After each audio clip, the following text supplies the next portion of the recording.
In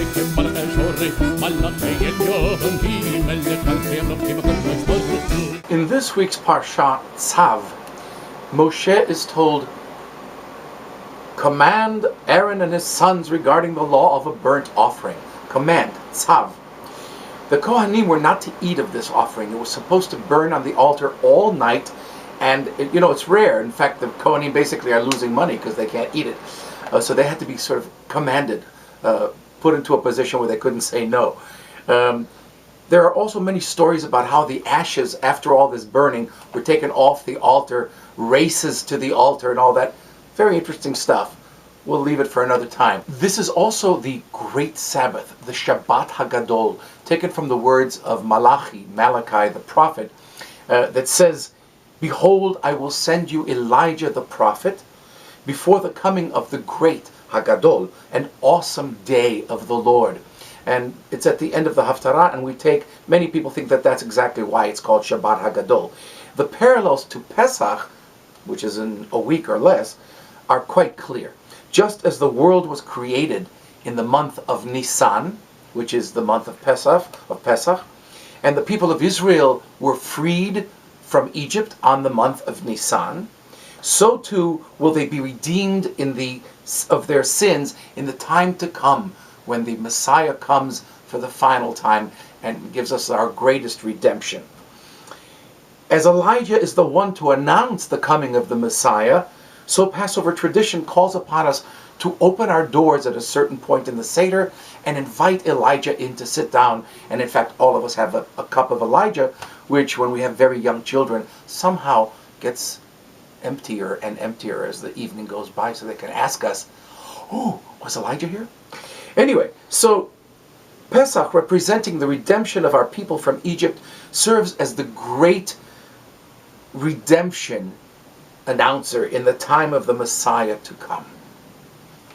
Now, on the first morning of Pesach, a curious but very beautiful prayer is chanted. It's done once a year, the first morning of Pesach, at the beginning of the Amidah repetition for the Mussaf. It's called Tal. Tal means dew, the stuff on the ground in the morning, the wetness of the grass, the dew. Not in our land, but in the land of Israel, in Eretz Israel. We pray for dew in Eretz Israel. What's the big deal? Pesach heralds the end of the rainy season in Israel, and it's the precursor of the long, hot months to come. And yet, somehow, during these hot months, plants grow and crops grow.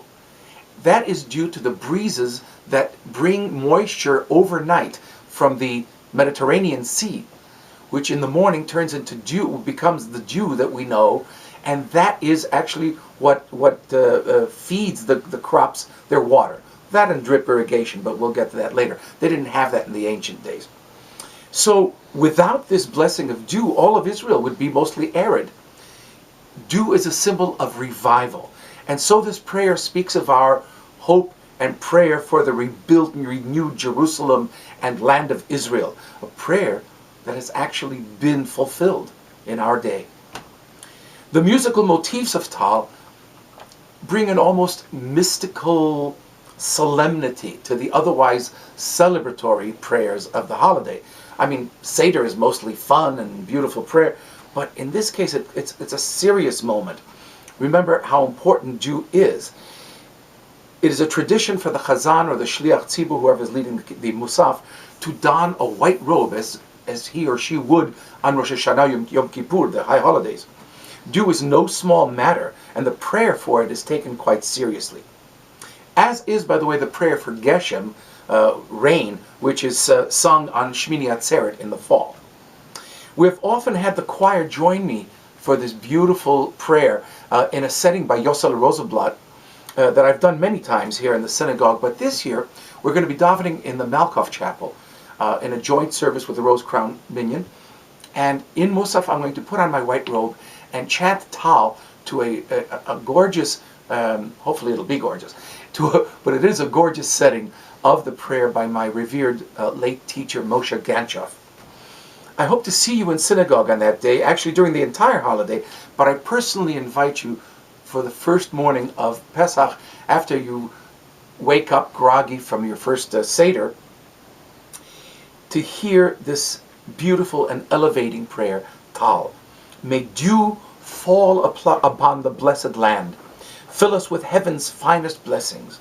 May a light come out of the darkness to draw Israel to you as a root finds water from dew. Tal, tal, tal etein, yiretzot haaretzach. That's kind of the beginning of the Rosenblatt. The bit of the cantorial of the Ganshof is